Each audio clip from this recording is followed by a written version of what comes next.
బట్టతలతో బాధపడుతున్నారా? Latest technique తో Shreeroop cosmetic clinic లో hair transplantation.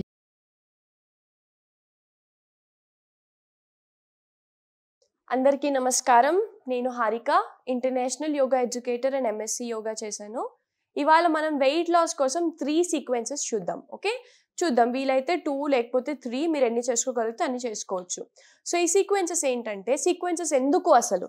Okay, so first sequence ఎందుకు అంటే, మీరు చాలా మంది యోగా చేసేసి ఉంటారు, చాలా మందికి యోగా ఆల్రెడీ వచ్చి ఉంటాయి, సింపుల్ ఆసనాస్. బట్ మీకు ఏమవుతుందంటే, సేమ్ అవే ఆసనాస్ చేసి బోర్ కొడుతుంది కదా, అండ్ కాకపోతే ఇంకొంచెం ఎక్కువ కావాలి, అండ్ చాలా మందికి పవర్ యోగా కావాలి. సో ఈ సీక్వెన్స్ని పవర్ యోగా లాగా కూడా వాడచ్చు. అండ్ చాలా మంది యోగా ఆసనాస్ చేసేటప్పుడు బ్రీతింగ్ తెలీదు. సో ఈ ఆసనాస్ చేసేటప్పుడు ఏంటంటే, బ్రీత్ ఆటోమేటిక్గా ఏముండదు, ఇన్హేల్ ఎక్సేల్, ఎక్కడ హోల్డింగ్ ఉండదు, ఎక్కడ ఇన్హేల్ చేస్తూ ఆగిపోవాలా, ఎక్సేల్ చేస్తూ ఆగిపోవాలా, ఇలాంటి కన్ఫ్యూజన్స్ ఉండవు. కాబట్టి ఇవి చిన్న ఆసనాస్, చిన్న సీక్వెన్సెస్. ఈ ఆసనాస్ అన్నీ మనకు ఆల్రెడీ తెలిసినవే, బట్ ఈ చిన్న సీక్వెన్సెస్ ఒకసారి చేద్దాం, చూడండి. ఓకే, ఫస్ట్ సీక్వెన్స్ వచ్చేసి పిజియన్ పోజ్. తను ఫార్వర్డ్ షోలో చూపిస్తుంది, ఫార్వర్డ్ నుంచి ఎలా కనిపిస్తుందో చూపిస్తుంది, నేను సైడ్ నుంచి చూపిస్తాను, సో దట్ మీకు ఏమి డిస్టర్బెన్స్ ఉండదు. ఓకే, మీరు చేసేటప్పుడు కూడా ఈ లెగ్ ఎలా పెట్టారు, ఈ లెగ్ ఎలా పెట్టారు అనే కన్ఫ్యూజన్ ఉండదు. సో ఫ్రంట్ వ్యూ కోసం తనని చూడండి, సైడ్ వ్యూ కోసం నా పోజ్ని చూడండి. ఓకే, సో నేను ఇప్పుడు ఫ్రంట్ నుండి చేస్తాను, చూడండి. నేను సైడ్ నుంచి చేస్తాను, తను ఫ్రంట్ నుంచి చేస్తుంది. ఫస్ట్ టేబుల్ పోజ్కి వెళ్ళిపోండి. ఓకే, టేబుల్ పోజ్ అంటారు కదా, ఈ టేబుల్ పోజ్కి వెళ్ళిపోండి. టేబుల్ పోజ్కి వెళ్ళిపోతూ ఫస్ట్ ఇన్హేల్ చేస్తూ లెఫ్ట్ లెగ్ని ముందుకు తీసుకొచ్చి హ్యాండ్స్ నమస్కార ముద్రలో పెట్టండి. 1, ఇలా పిజియన్ పోజ్లో. మళ్ళీ ఎక్సేల్ బ్యాక్. ఇప్పుడు 2, ఇంకొక లెగ్, ఎక్సేల్ బ్యాక్. ఇప్పుడు 3, నమస్తే పెట్టి, ఆ తర్వాత హ్యాండ్స్ 2 సైడ్స్కి పెట్టి ఫోర్ హెడ్ని కింద టచ్ అయ్యేంత వరకు తీసుకెళ్ళండి.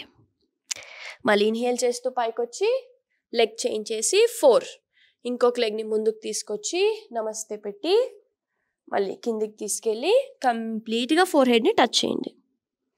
ఇన్హేల్ చేస్తూ పైకి వచ్చి మళ్ళీ టేబుల్. ఓకే, ఇప్పుడు దీన్నే ఇంకొంచెం స్పీడ్గా చేద్దాము. ఇన్హేల్ ఎక్సేల్, ముందుకు వెళ్ళినప్పుడు ఇన్హేల్, వెనకాలకు వచ్చేటప్పుడు ఎక్సేల్. ఓకే, దీన్నే ఒకసారి టూ సెట్స్ లేకపోతే 1 సెట్ చేద్దాం. ఒకసారి చూడండి. 1, 2, లెగ్ చేంజ్.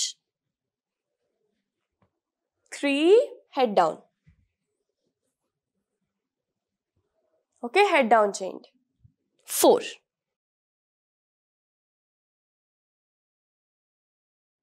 హెడ్ డౌన్ చేసేయండి. ఓకే, సో ఇలా కంటిన్యూస్గా ఒక 2 to 3 సెట్స్ చేసుకున్నాక ఎక్సేల్, రిలాక్స్. ఇలా చైల్డ్ పోజ్లో ఒక 5 to 10 సెకండ్స్ రిలాక్స్ అయిపోండి.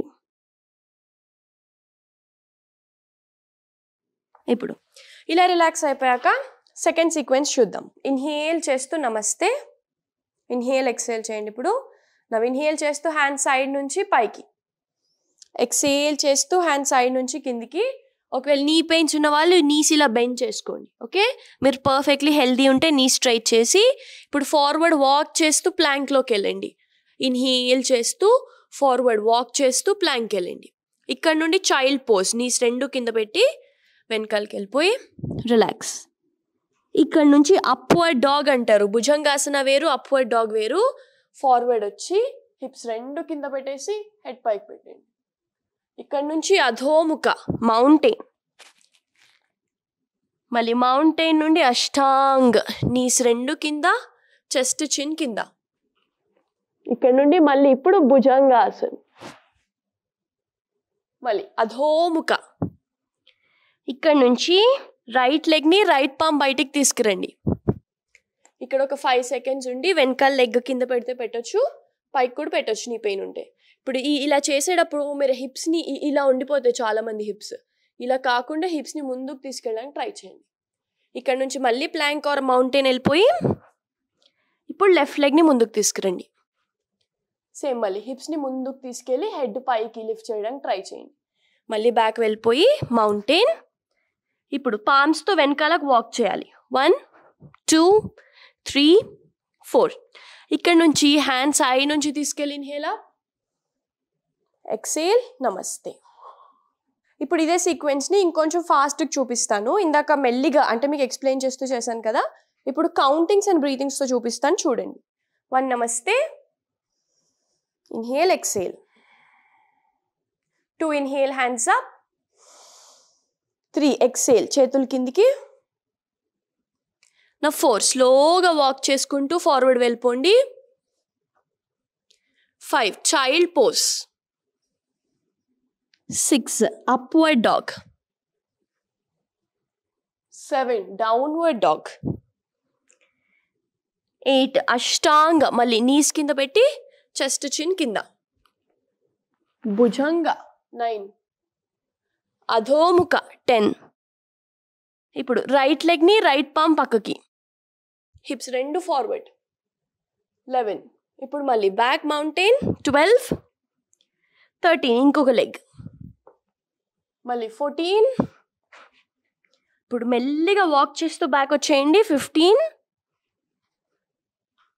16 హ్యాండ్స్ 2 పైకి, 17 రిలాక్స్. ఓకే, సో ఈ సీక్వెన్సెస్ ఇలా ఒక్కొక్క సీక్వెన్స్ని 3 to 4 times చేయండి. ఒకవేళ మీరు హోల్డ్ చేయగలిగితే ఒక్కొక్క పోజ్లో 10 to 12 seconds హోల్డ్ చేయండి. 5 seconds నుంచి స్టార్ట్ చేస్తే 10 to 12 seconds వరకు హోల్డ్ చేయొచ్చు. మీరు హోల్డ్ చేసిన ప్రతిసారి కూడా రెస్టోరేటివ్ పోజ్ అంటారు కదా, మీరు ఎంత మజిల్స్ రిలాక్స్ చేసి అంత స్ట్రెచ్ చేస్తే అంత మంచిది మీకు. ఓకే, సో మీరు ఎంత స్ట్రెచ్ చేయగలిగితే అంత స్ట్రెచ్ చేయండి. అండ్ హోల్డింగ్ కూడా ఎంతసేపు ఉండగలిగితే అంతసేపు ఉండండి. బెనిఫిట్స్ టోనింగ్ కానీ, స్ట్రెచ్ కానీ, మజిల్ స్ట్రెంగ్త్ కానీ చాలా చాలా ఇంప్రూవ్ అవుతుంది. సో ఇవి ఒక 4 to 5 times చేసేసుకోండి. సో దీంతో పాటు మీ డైజెషన్ స్మూత్గా అవ్వడానికి, ఇప్పుడు చాలా మందికి వెయిట్ లాస్ ఎందుకు అవ్వట్లేదు అంటే డైజెషన్ సరిగ్గా లేక. ఓకే, సో ఇప్పుడు మనము మన వెయిట్ లాస్ లేకపోతే మన డైజెషన్ ఫస్ట్ స్టార్ట్ అవ్వడం మన మౌత్ నుంచే స్టార్ట్ అవుతుంది. అండ్ డైజెషన్ చాలా ప్రాబ్లం అన్నిటికీ. ఇప్పుడు వెయిట్ లాస్కి కూడా ఫస్ట్ ప్రాబ్లం డైజెషన్. అదే మీరు హార్మోనల్ ఇంబ్యాలెన్స్ తీసుకోండి, ఫస్ట్ ప్రాబ్లం డైజెషన్. సో ఇలాంటి వాటన్నిటి కోసం నేను ఒక టిప్ చెప్తాను. ఇప్పుడు చాలా మంది మనం ఏం చేస్తాము అంటే అసలు ఫ్రూట్స్ తినట్లేదు. ఒకవేళ ఈవినింగ్ స్నాక్ అనుకోండి, బర్గర్ కానీ, పిజ్జా కానీ, లేకపోతే చిప్స్ కానీ, మురుకులు కానీ, ఏవో ఒకటి ఆయిల్ ఫ్రైడ్ ఐటమ్స్. అలా కాకుండా ఎర్లీ మార్నింగ్ ఒక ఫ్రూట్, ఇన్ ద ఈవినింగ్ ఒక ఫ్రూట్ కంపల్సరీ తీసుకోవడానికి చూడండి. ఓకే, సో ఈ ఫ్రూట్స్లో స్పెషల్గా టాప్, అన్నిటికంటే టాప్ బనానా. ఓకే, బనానా తర్వాత యాపిల్. ఈ బనానా యాపిల్ కాకుండా ఎవ్రీ సీజన్, ఇప్పుడు మనకు వచ్చే సీజన్లో సీతాఫలం చాలా దొరుకుతుంది కాబట్టి ఇప్పుడు వచ్చే సీజన్లో సీతాఫలం తీసుకోండి. అలా మీరు ఫ్రూట్స్ చేంజ్ చేస్తూ ఉండండి. అండ్ ఇంకొక మెయిన్ టిప్ ఏంటంటే ఈ ఫ్రూట్స్ ఎంత ఫ్రెష్గా ఉంటే అంత మంచిది. ఎక్కువ ఆర్డర్ పెట్టేయడం, ఎక్కువసేపు స్టోర్ అయిన ఫ్రూట్స్ కాకుండా, ఎక్కువసేపు స్టోర్ అయి ఉన్న లేకపోతే బాక్స్లో ఉన్న ఫ్రూట్స్ కాకుండా మీరు ఎంత ఫ్రెష్గా తెచ్చుకోగలిగితే అంత ఫ్రెష్గా తెచ్చుకోండి. అండ్ ఈ ఫ్రూట్స్ కూడా మీరు ప్లాస్టిక్ బ్యాగ్లో కాకుండా క్లాత్ బ్యాగ్లో తెచ్చుకోవడానికి ట్రై చేయండి. బికాజ్ ఈ ప్లాస్టిక్ బ్యాగ్లో తెచ్చుకోవడం వల్ల లేకపోతే కెమికల్స్ వాడడం వల్ల, ఇప్పుడు మామూలుగా జస్ట్ ఒక ఫ్రూట్ మీద కెమికల్ ఎలా వాడితే లోపల ఫ్రూట్ అంతా పాడైపోతుందో, ప్లాస్టిక్ వల్ల కూడా అంత టాక్సిన్స్ ఇంప్రూవ్ అయ్యే ఛాన్స్ ఉంటుంది. ఈ టాక్సిన్స్ వల్ల మళ్ళీ హార్మోనల్ ఇంబ్యాలెన్సెస్, వెయిట్ గెయిన్ అవ్వడం. సో ఇవన్నీ అవాయిడ్ చేయడానికి ఫ్రూట్స్, ఎంత ఫ్రెష్ ఫ్రూట్స్ వీలవుతో అంత ఫ్రెష్ ఫ్రూట్స్ తినండి. అలాగే దీంతో పాటు ప్లాస్టిక్ని అవాయిడ్ చేసి క్లాత్ బ్యాగ్లో ఫ్రూట్స్ తెచ్చుకోవడానికి ట్రై చేయండి. సో ఈ ఆసనాస్ అన్నీ ట్రై చేసి, ఈ టిప్స్ అన్నీ ట్రై చేసి రిజల్ట్ ఎలా ఉందో నాకు కామెంట్స్లో చెప్పండి. Thank you.